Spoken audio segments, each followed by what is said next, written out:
नमस्कार, आप देख रहे हैं न्यूज़ 18। मैं हूं आपके साथ मेनका चौधरी। भारत में कैंसर के मामले तेजी से बढ़ रहे हैं, इतनी तेजी से कि भारत को कैंसर कैपिटल भी कहा जाने लगा है। एक रिपोर्ट के मुताबिक भारत में 2020 में कैंसर के मामले लगभग 14 लाख थे, जो 2021 में बढ़कर 14,26,000 हो गए और 2022 तक आते आते 14,61,000। और जब हम बात कर रहे हैं तब भी ये मामले लगातार बढ़ते जा रहे हैं। क्या वजह है कि कैंसर के मामले इतने तेजी से बढ़ रहे हैं? क्या इससे बचा जा सकता है? क्या कैंसर को मात दी जा सकती है? तो किन तरीकों से दी जा सकती है? इन्हीं मुद्दों पर बात करने के लिए इस वक्त हमारे साथ देश के जाने माने कैंसर सर्जन अंशुमन कुमार जी मौजूद हैं। बहुत बहुत स्वागत है अंशुमन जी आपका। एक बार फिर से आपसे बातचीत हो रही है। मुद्दा गंभीर है। रिपोर्ट कैंसर को लेकर जिस तरह से सामने आ रही है वो डराने वाली है। आप लंबे वक्त से कैंसर के प्रति लोगों को अवेयर भी कर रहे हैं, ट्रीटमेंट भी कर रहे हैं।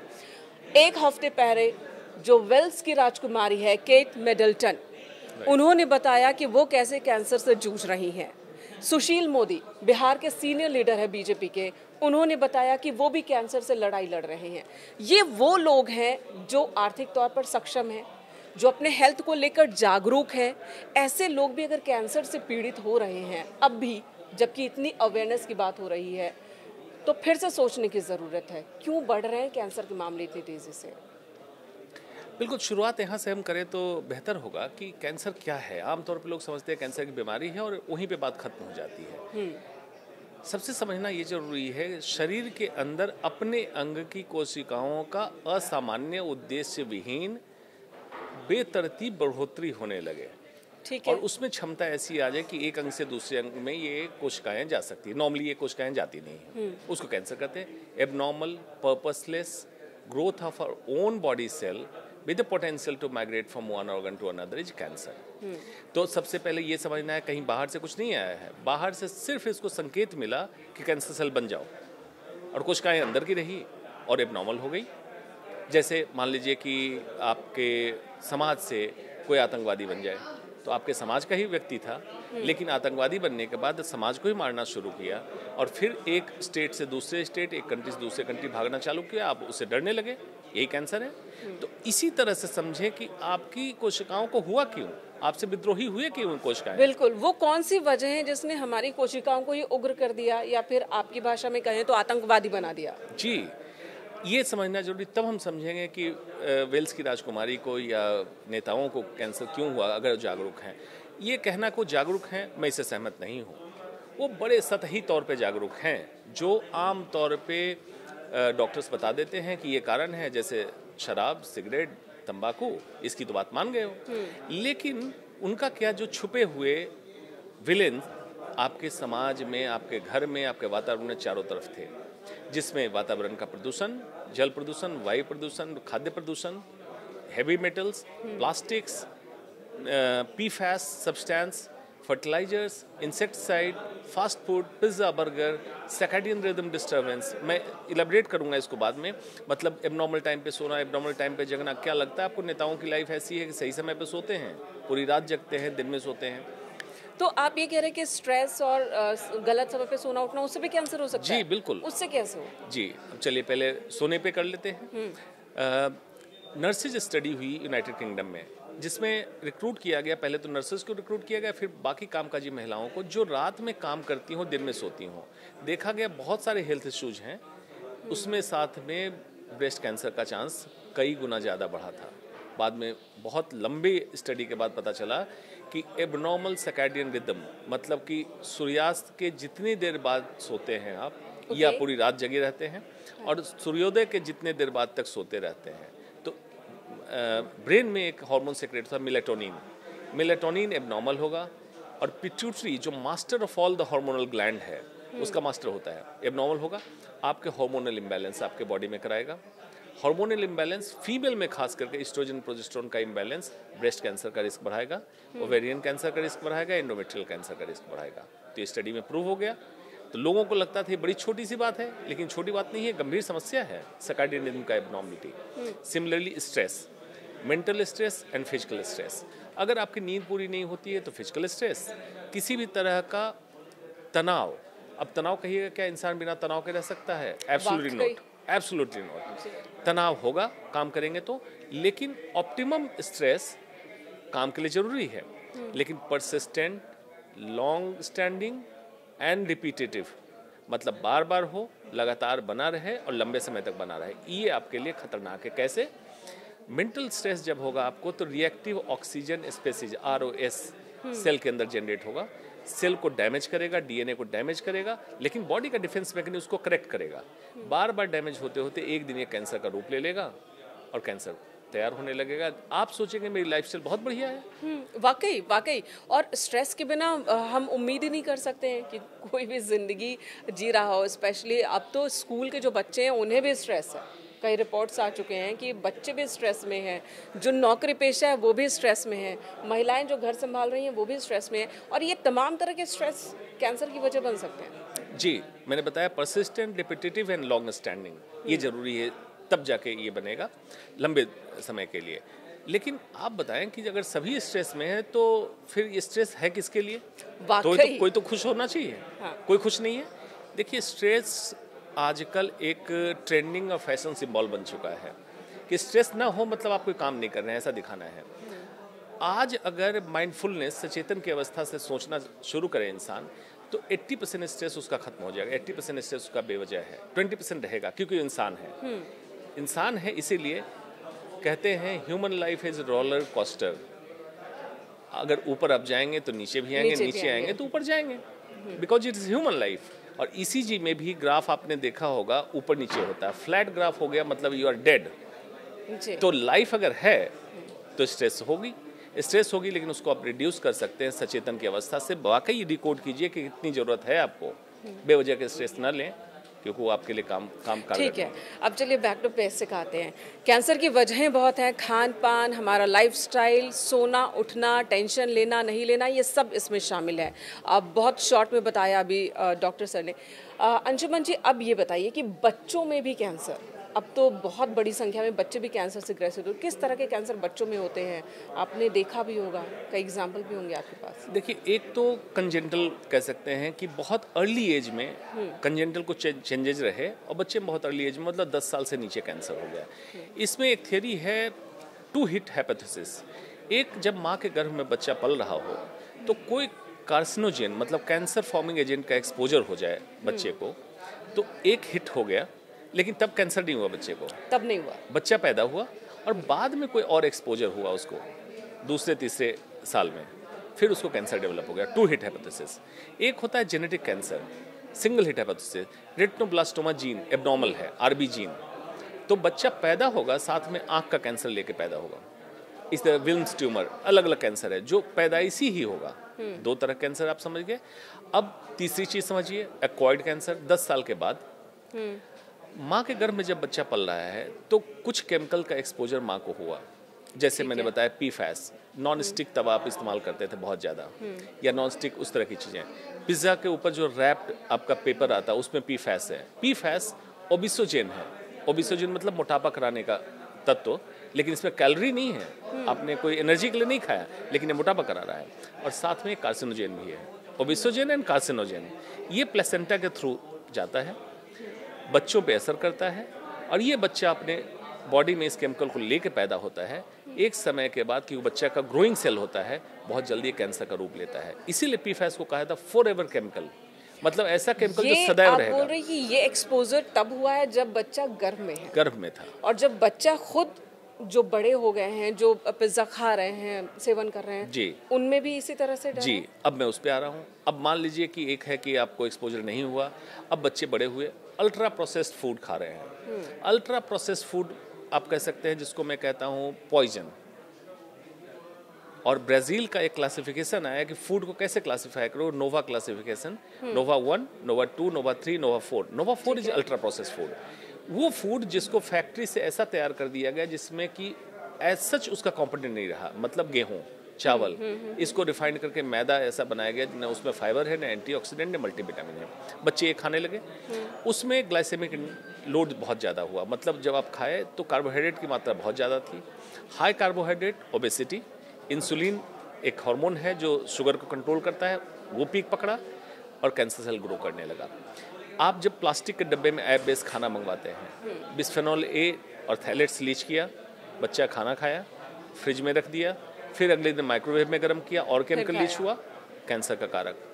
आपके घर में नॉन स्टिक तवा, नॉन स्टिक पैन है, प्लास्टिक की बोतलें हैं, इससे भी थैलेट्स BA से रिलीज हुआ, कैंसर का कारक। वातावरण का प्रदूषण, सब्जियों में हैवी मेटल्स का होना, इंसेक्टिसाइड फर्टिलाइजर का होना, और अर्ली एज में जितना एक्सपोजर होगा उतना ये ज़्यादा डेंजरस होगा। ये सारे अर्ली एज कैंसर के कारक बन रहे हैं, क्योंकि बच्चे ने तो कभी अल्कोहल नहीं ली, तंबाकू नहीं लिया। इसमें कैंसर का कारण आपके वातावरण से आया। इसलिए जरूरी है कि सजग रहिए, जागरूक रहिए कि आप क्या खा रहे हैं, जो भी अंदर उतार रहे हैं या बाहर लगा रहे हैं, फॉर एग्जाम्पल कॉस्मेटिक्स। तो क्या पिज्ज़ा बर्गर खाना बंद कर दें? हाँ, मुझसे अगर पूछेगा तो बिल्कुल बंद कर दें, क्योंकि रसोई को मैं 3 तरह से परिभाषित करता हूँ। भगवान की रसोई, जो एज इट इज प्राकृतिक चीजें आ रही है, साग सब्जी आप खा पा रहे हैं, भगवान की रसोई आपको स्वस्थ रखेगी। इंसान की रसोई, जो शुद्ध भारतीय भोजन आपके रसोई में बन रहा है, इंसान की रसोई, इससे भी स्वस्थ रहेंगे। शैतान की रसोई, जो हम बाहर से मंगा रहे हैं, जो पैक्ड प्रोसेस्ड फूड जो बाहर से मंगवा रहे हैं, वो कोई आपके लिए खाना बनाने को तैयार नहीं है। आज माँ भी थकती है तो कहती है आज बेटा खाना नहीं बनाऊंगी, ऑर्डर कर देते हैं। तो बाहर से जो ऑर्डर कर रहे हैं वो आपके लिए खाना बना रहे हो, व्यापार कर रहा है, वो आपके लिए स्वास्थ्य वर्धक नहीं है, स्वास्थ्य को खराब कर। बहुत सारे लोग घर पे पिज्ज़ा बर्गर बनाना पसंद करते हैं। घर पे अगर बनाते हैं तो वो भी हानिकारक है या वो ठीक है? जी, उसमें अगर सबस्ट्रेट क्या इस्तेमाल कर रहे हैं ये अगर करें, जैसे कुलचा मैदे का है, वो हानिकारक है, चाहे वो घर पर बनाए चाहे घर पे बनाए या बाहर बनाए। अगर आप कुछ ऐसा अल्टरनेटिव ढूंढते हैं पिज्ज़ा बनाने का कि होम बेस्ड आटे का आप बेस बनाएं, घी मेयोनीज की जगह इस्तेमाल करें, चीज़ की जगह बटर और इस तरह की मलाई का इस्तेमाल करें, और हरी साग सब्जियों का इस्तेमाल करें, तो इंडियन पिज्ज़ा इसका नाम दीजिए। शायद कल कोई हेल्दी होने के कारण वर्ल्ड में ज़्यादा पॉपुलर होगा, रादर देन की जो पिज़्ज़ा आप खा के बीमार हो रहे हैं वो आउट हो सकता है। हालांकि बच्चों को समझाना थोड़ा मुश्किल होगा, मुझे लगता है। पिज़्ज़ा बर्गर के बारे में बहुत सारे लोग ये सुनते तो हैं लेकिन उनको इम्प्लीमेंट नहीं कर पाते अपनी लाइफ में, लेकिन करना ज़रूरी है अगर बच्चे की सेहत को बचाना है तो। इसको आप कह सकते हैं जनरेशनल शिफ्ट। आप आज से 30 साल पहले सोचिए कि कोई सीट बेल्ट लगाता था? नहीं। हेलमेट क्या इतना जरूरी था? नहीं जरूरी था। तब गाड़ियां भी इतनी ज़्यादा नहीं थी। बिल्कुल। आज की डेट में अगर आप गाड़ी में बैठे, अगर सीट बेल्ट ना लगे, बच्चे आपको टोक देंगे कि सीट बेल्ट लगाओ। 30 साल का समय लगता है जनरेशन शिफ्ट होने में। क्यों? ये जो डायनासोर हैं, जो हमारे सिस्टम को, समाज को खराब कर रहे हैं, जिनको व्यापारी मैं कहता हूँ, ये डायनासोर आपको डैमेज कर रहे हैं। तो डायनासोर यूजुअली 30 साल में मर जाते हैं, ये डायनासोर बिजनेसमैन। तो आप अभी से बच्चों में इनकलकेट कीजिए, बच्चे धीरे धीरे इसको एक्युमुलेट करेगा और नेक्स्ट जनरेशन इसको डिस्कार्ड कर देगा। आपने बताया जो वाटरप्रूफ बैंडेड का इस्तेमाल होता है, बच्चों को चोट लगती है हम तुरंत बैंडेड लगा देते हैं, तो या बड़े भी लगाते हैं, उससे भी कैंसर हो सकता है, वो भी कैंसरस है? जी, रिसेंटली अमेरिका की स्टडी आई, एनवायरमेंटल एजेंसी ने स्टडी की कि उसमें PFAS है। अब सोचिएगा PFAS उसमें डाला क्यों? एंटीसेप्टिक तो है नहीं। सही बात है। पहले जो बैंडेड आ रहा था, आपने देखा होगा, कपड़े का फैब्रिक बैंडेड था, जो गीला हो जाता था, निकल जाता था जल्दी। बिल्कुल। उसको निकले ना वाटरप्रूफ करने के लिए PFAS डाला गया। PFAS नॉन ग्रीजी और वाटर रेजिस्टेंट होता है, तो वाटरप्रूफ बैंडेड आया, PFAS डाल दिया गया। इन्वायरमेंट पे इतना लोड हो रहा था कि अमेरिका ने इसको ऑब्जेक्ट किया, बैन कराया। अब इंडिया में इस पे चर्चा तो तब होनी चाहिए क्योंकि PFAS कटे जख्म से एब्जॉर्ब होता था, तो इस पे चर्चा तब होनी चाहिए जो इंडिया में नॉन स्टिक तवा, टेफ्लॉन की चीज़ें, आपके non greasy non sticky shirt, pizza का रैपर और ऐसे बेडशीट जिस पे स्टेन नहीं लगता है, पानी नहीं टिकता है, ये पहले हटा दें कि उस सब में PFAS है। ये सब वो चीज़ें जो हमें लग्जरियस लगती हैं, जो हमारी लाइफ को आसान करती हैं और इस्तेमाल करना भी इनको बहुत आसान लगता है। लेकिन देखिए, जो अट्रैक्टिव है वो अच्छा हो ये ज़रूरी नहीं है। मुमकिन है जो अट्रैक्टिव हो ज़्यादा नुकसानदायक हो, जैसा कि सर बता रहे हैं, अंशुमन जी बता रहे हैं कि वो कपड़े जो जिस पे स्टेन नहीं पड़ते हैं, जो रिंकल फ्री होते हैं, अमूमन उनमें ऐसी चीज़ें होती हैं जो कैंसर जैसी बीमारी को बढ़ा सकती हैं। जी।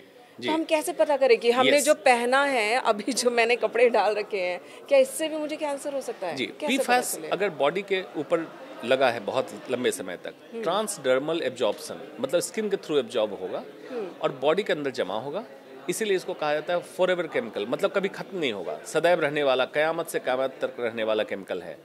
तो ये जाएगा। अब कैसे करेंगे? वाटरप्रूफ बैंडेड ना इस्तेमाल करके सिंपल बैंडेड जो वाटरप्रूफ नहीं है उसका इस्तेमाल करें, पहले वाला इस्तेमाल करें, या घर में एंटीसेप्टिक और सर्जिकल गॉज पीस और नॉर्मल टेप रखें, बच्चे के कटे पे लगा दें, बेस्ट सॉल्यूशन है।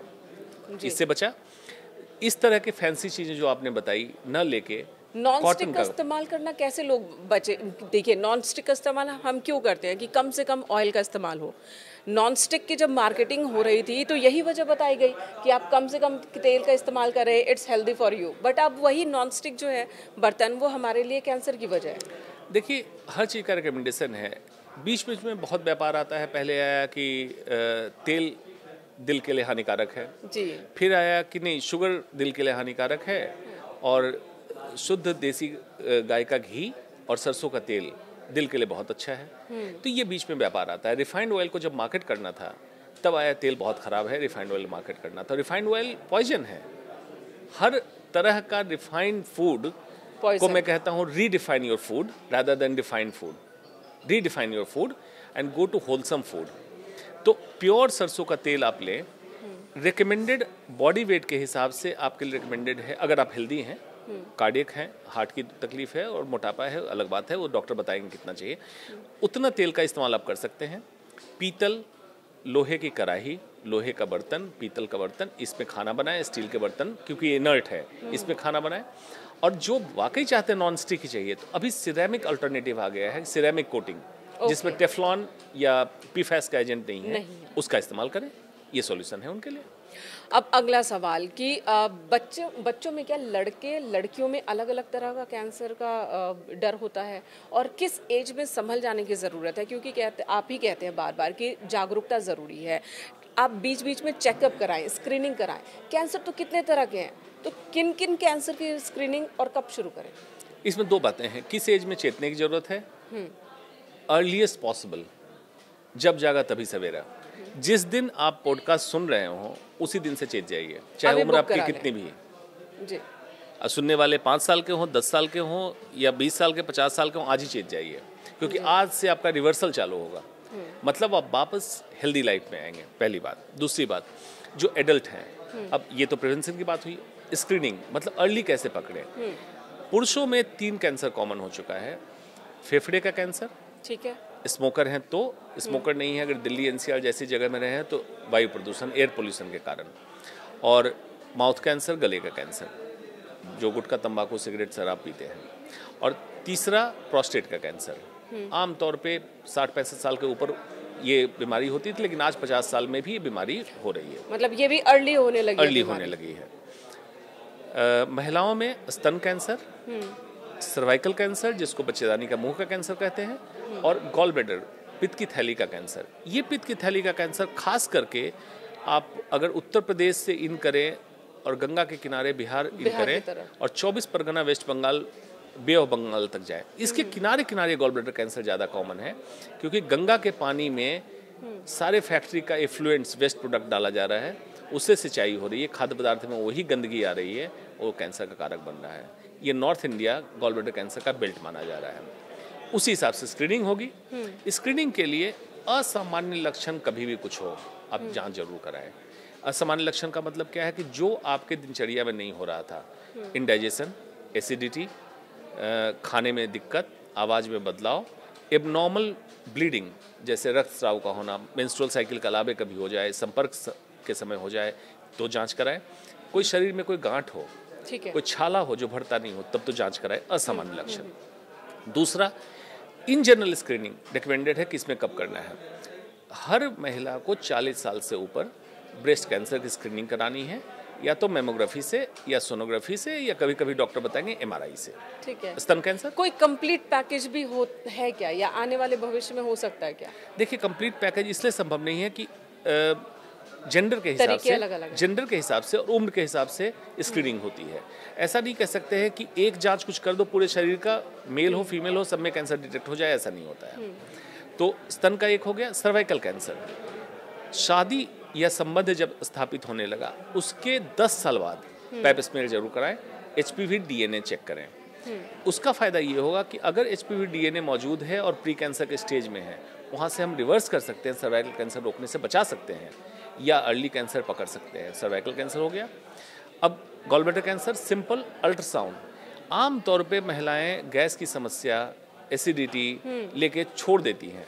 बेसिक अल्ट्रासाउंड कराएं, 2 चीज़ चेक कराएं, लिवर, गॉल ब्लैडर और ओवरी। अगर ये ठीक है तो आपको डिस्पेप्सिया मतलब ये इंडाइजेशन की तकलीफ सिंपल होगी, दवा ले लें। पुरुषों में सीरम PSA जो प्रोस्टेट कैंसर को बताएगा। अगर स्मोकर हैं या पोल्यूशन वाली जगह पे रहते हैं, एक्सरे चेस्ट फेफड़े कैंसर के लिए। और मुंह में घाव छाला हो, दांत हिल रहा हो, खून आ रहा हो मुंह से, तो माउथ कैंसर का एग्जामिनेशन करा लें कि माउथ कैंसर तो नहीं हो रहा। ये 6 स्क्रीनेबल कैंसर है। और ये 6 महीने पे, 1 साल पर, 3 साल पर? 1 साल पे मैमोग्राफी 1 साल, पैप स्मीयर हर साल। अगर 3 पैप स्मीयर नेगेटिव है, मतलब उसमें कोई एबनॉर्मलिटी नहीं आई, तो एवरी 3 इयर्स पैप स्मीयर कराएं। ओके। और अब सवाल है कि अगर कोई कैंसर से संक्रमित हो जाए तब क्या करें, कैसे दे कैंसर को मात? और आपके पास आते भी होंगे केसेस, अर्ली स्टेज में कैसे आते हैं, परसेंटेज के लिहाज से बात करें तो, और देर से कितने % लोग पहुंचते हैं? जी, अब तो काफ़ी शिफ्ट हुआ है। जब मैं दिल्ली आया था तो 20 से 30% अर्ली स्टेज आते थे। ठीक है। 70% एडवांस स्टेज आते थे। अब लगभग 60% अर्ली स्टेज आ रहे हैं, 40% अभी भी एडवांस स्टेज आ रहे हैं। और वो एडवांस स्टेज खास करके सुदूर स्टेट या गांव से आ रहे हैं। तो सबसे पहले कैंसर में डिक्टम ये है, एक्सेप्ट योर इलनेस। कैंसर हो गया, इसको एक्सेप्ट करो। आम तौर पे लोग डिनायल मूड में रहते हैं कि नहीं, ऐसा नहीं हो मुझे सकता, नहीं हो सकता है। उसके चक्कर में कभी बाबा थेरेपी में अटक जाते हैं, अल्टरनेटिव ढूंढते हैं, कोई बाबा भगवाधारी के पास चले जाओ, कैंसर का इलाज हो जाएगा। ऐसा नहीं है। एक्सेप्ट करें और उसको लड़ने के लिए साहसी कदम उठा के आप साथ लें। डॉक्टर से ट्रांसपेरेंटली बात करें, क्या बीमारी है, क्या इलाज होना चाहिए। और डॉक्टर आपको जब बताता है, ट्रस्ट करें उस पर। सेकेंड ओपिनियन जरूर लें, जरूरी है सेकेंड ओपिनियन, कि हो सकता है कहीं सही चीज़ नहीं बताई जा रही हो। उसके बाद as per stage, as per disease, किस अंग का कैंसर है, कौन सा स्टेज है, उसके हिसाब से ट्रीटमेंट डिसाइड होगा। ट्रीटमेंट आमतौर पे 3 हेडिंग में है, ऑपरेशन, कीमोथेरेपी जो दवाई बोलते हैं, रेडिएशन थेरेपी रेज के साथ। इसी का कॉम्बिनेशन डॉक्टर आपको बताएगा कि पहले सर्जरी होनी है, पहले कीमोथेरेपी होनी है, फिर सर्जरी। वो डिपेंड करता है कि किस स्टेज पे और किस अंग का कैंसर, किस अंग का है। बहुत महंगा भी है कैंसर के इलाज की बात की जाए तो। क्या ऐसा मुमकिन है कि इंजेक्शन, जैसे सर्विकल कैंसर के लिए अभी भी इंजेक्शन है, योजना भी आ गई है कि 10 से ऊपर जो बच्चियां हैं उनको सर्विकल कैंसर का वैक्सीनेट किया जाए, क्या दूसरे कैंसर का भी वैक्सीनेशन मुमकिन है? जी, सर्विकल कैंसर का वैक्सीन आ गया, ह्यूमन पैपिलोमा वायरस के खिलाफ वैक्सीन तैयार किया गया और इस पर तो बजट में इंक्लूड भी कर दिया गया कि इसको लगाया जाए बच्चियों को 9 से 12 साल में। दूसरा है हेपेटाइटिस बी, एक जॉन्डिस का प्रकार है जिससे लिवर कैंसर होता है बाद में। तो हेपेटाइटिस बी का वैक्सीन अवेलेबल है, जिसको अगर लगाएंगे तो हेपेटाइटिस बी नहीं होगा, कैंसर से बचेंगे। ये तो 2 एस्टेब्लिश वैक्सीन है। दूसरे वैक्सीन पर रिसर्च चल रहा है जिसमें प्रोस्टेट कैंसर है, मेलानोमा है। एक अभी रिसर्च आया है थेरेपेटिक वैक्सीन। कैंसर हो जाए तो कौन सा वैक्सीन दें कि इस कैंसर को खत्म करे और साथ में दोबारा रिलैप्स ना होने दें। तो ये एक अच्छी पहल हुई थेरेपेटिक वैक्सीन पे। और कितना महंगा है ये?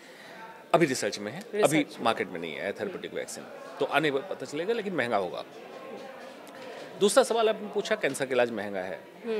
महंगी की बात तब आती है कि सरकारी संस्थानों में इलाज क्यों नहीं है। बड़ा सवाल है, बड़ा सवाल है। एक न्यू नॉर्मल आपने मान लिया कि कैंसर का इलाज सिर्फ प्राइवेट में ही होगा, ऐसा क्यों? सरकारी संस्थान में क्यों नहीं हो रहा है?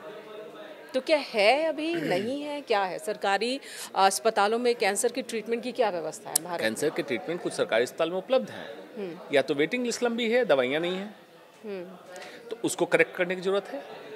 ये जरूरत इसलिए है कि मैं हर समय पूछता हूँ, cancer is it a personal responsibility और पब्लिक हेल्थ? क्या अभी तक ये पर्सनल है? हाँ, तो ये क्या हमने खरीदा है? अगर शराब तंबाकू नहीं लिया तो कैंसर हुआ क्यों? तो ये पब्लिक हेल्थ इशू है। आपके वातावरण का प्रदूषण, फूड कंट्रोल जो होना चाहिए, एजेंसी को लगाम लगाना चाहिए फूड प्रोडक्ट पे, फूड एडल्ट्रेशन पे, वो लगाम नहीं लगा। प्लास्टिक के बेतरतीब इस्तेमाल को नहीं रोका गया, और दूसरे की प्रॉब्लम से, इंडस्ट्री की प्रॉब्लम से हमें कैंसर हो रहा है, तो पब्लिक हेल्थ इशू है। तो ये कब तक होगा भारत में कि इसे पब्लिक इशू माना जब जाएगा? तक पॉलिटिशियन नहीं सुधरेंगे और हेल्थ स्वास्थ्य प्राथमिकता नहीं होगी तब तक नहीं होगा। यानी कि आप कह रहे जो मैनिफेस्टो होती है राजनीतिक दलों की, उस मैनिफेस्टो का हिस्सा कैंसर को बनाना चाहिए। एग्जैक्टली जो बिडेन जब अपने इलेक्शन के लिए कैंपेन कर रहा था, उसके मैनिफेस्टो, अमेरिका का जो अभी प्रेसिडेंट है, तो उसके मैनिफेस्टो का 4th पॉइंट था, I will try to eradicate cancer from America. ये होता है डेवलप्ड कंट्री का। ये क्या इंडिया में नहीं कर सकते? अधिकार भी है और कर्तव्य है, राइट टू हेल्थ हमारा अधिकार है, और सरकार का ये कर्तव्य है कि वो हमें ऐसा वातावरण दे जहाँ पर हम खुद को स्वस्थ और सुरक्षित रख सकें। खैर, अब वापस आते हैं। कैंसर आपने बताया कि पहले हमें बचना है उससे। अगर हम ग्रसित होते हैं, संक्रमित होते हैं, तो हमें उसके इलाज के लिए आगे बढ़ना है, खुलकर आगे बढ़ना है। क्या कोई इस तरह से इलाज हो सकता है कि कैंसर वापस ना हो, और कितने % चांस होते हैं कि वापस आ जाए? ये डिपेंड करता है किस जगह कैंसर है और कौन से स्टेज में पकड़ा है। स्टेज 1 कैंसर आमतौर पे क्यूरेबल है, वापस नहीं आएगा। ठीक है। बाकी में कीमोथेरेपी उसके सर्कुलेटिंग ट्यूमर सेल को किल करता है, वापस आने की क्षमता कम करता है।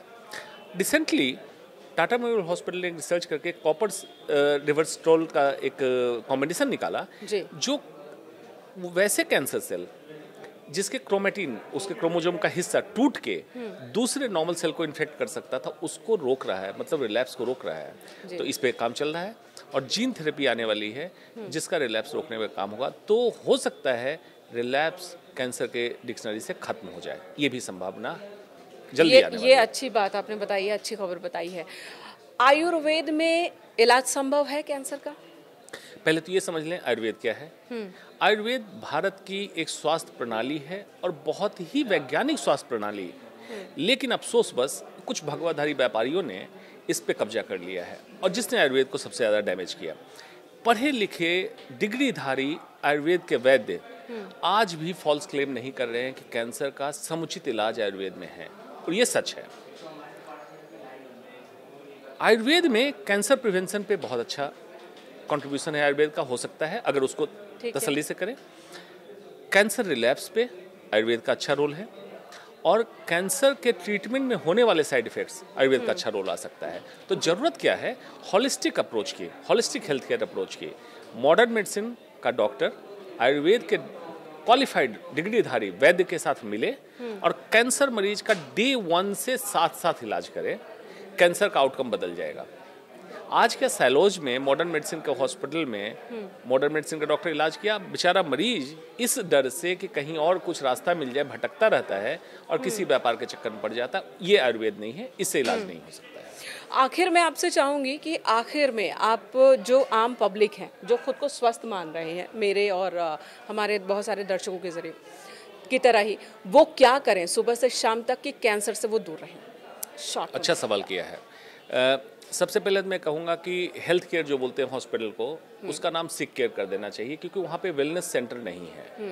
हेल्थ मतलब स्वास्थ्य, और स्वास्थ्य का केयर, तो स्वस्थ व्यक्ति के स्वास्थ्य का केयर ही करना चाहिए। आयुर्वेद में कहा गया है स्वस्थस्य स्वास्थ्य रक्षणम, स्वास्थ्य व्यक्ति की स्वास्थ्य की रक्षा करना ही हमारा धर्म है जी। तो ये होना चाहिए। और ministry of health and family welfare, स्वास्थ्य एवं परिवार कल्याण मंत्रालय का नाम ministry of disease and illness programme रख देना चाहिए, क्योंकि वहाँ भी वेलनेस प्रोग्राम की कोई जगह नहीं प्रिवेंशन पे। तो स्वस्थ व्यक्ति के लिए मैं कहता हूँ सुबह उठें, टूथपेस्ट ब्रश का इस्तेमाल बंद कर दें, उसमें भी ट्रैक्लोसोन और सोडियम लॉरियल सल्फेट है जो कैंसर का कारक है। नीम बबूल का दातुन ले, जो मैं करता हूँ वही बताऊँगा जी, और ये आपके लिए स्वास्थ्यवर्धक है। शैम्पू का इस्तेमाल बंद कर दें। रिसेंटली आप लोगों ने भी प्रोग्राम किया था, शैम्पू से, हेयर स्ट्रेटनर से कैंसर हो रहा है, बंद कर दें। आंवला रीठा सीकाकाई रात में फुला लें, भिगो लें, उसके पानी से बाल धोएं, बाल बहुत चमकीले साफ रहेंगे। दूसरा, प्लास्टिक के बर्तन में खाना बंद कर दें, प्लास्टिक की पानी की बोतलें हटा दें। ऑफिस में भी आपका प्लास्टिक रैप जो गर्म खाना आता है उसको बंद कर दें, अपनी प्लेट दें, आपके प्लेट में खाना आ जाए। घर से एक प्लेट, एक चम्मच, एक छोटी पीतल के ग्लास को लेके चलें, ये चेंज कर लें लाइफ में। सही समय पे खाना खाएं, सही समय पे सोएं। सोने का बार बार मैं कह रहा हूँ, सर्कैडियन रिदम जब नॉर्मल होगा आप बीमार होंगे। और दूसरी बात, बाहर के केमिकल का जितना कम इस्तेमाल हो सके, चाहे एक्सटर्नल लाइक कॉस्मेटिक बहुत बड़ा कारण है कैंसर का बना हुआ है, कॉस्मेटिक या जो भी केमिकल आप इस्तेमाल करें उसका इस्तेमाल कम करें। स्टार्ट लविंग योरसेल्फ, मिनिमलिज्म, ज़रूरतें अपनी कम कर दें, दूसरों से मोहब्बत की उम्मीद ना करें, ज़रूरतें अपनी कम करें, तब आपके ऊपर केमिकल का लोड कम होगा। और वेस्ट लाइन को, कमर की लाइन को चेस्ट लाइन से छोटा कर दें, ओबेसिटी कम, breast cancer, prostate cancer, endometrial cancer, colon cancer खत्म। ये 5-6 टिप्स आप कर लें, बाकी टिप्स पॉडकास्ट में कमेंट कीजिएगा, अगली बार बताऊंगा। बिल्कुल, और सही समय पर उठें, सही समय पर सोएं, पूरी कोशिश करें। लाइफस्टाइल जाहिर सी बात है बहुतों की बहुत अलग अलग होती है, कोशिश करें कम से कम खुद को परेशान करने की। बहुत बहुत धन्यवाद अंशुमन जी आपका हमारे साथ जुड़ने के लिए, पॉडकास्ट का हिस्सा बनने के लिए। दर्शकों के लिए उम्मीद है कि आपकी ये सारी बातें और जो नसीहत आपने दी है वो फ़ायदेमंद साबित हो। बहुत बहुत धन्यवाद आप सभी का। यहाँ रुकेंगे एक ब्रेक के लिए।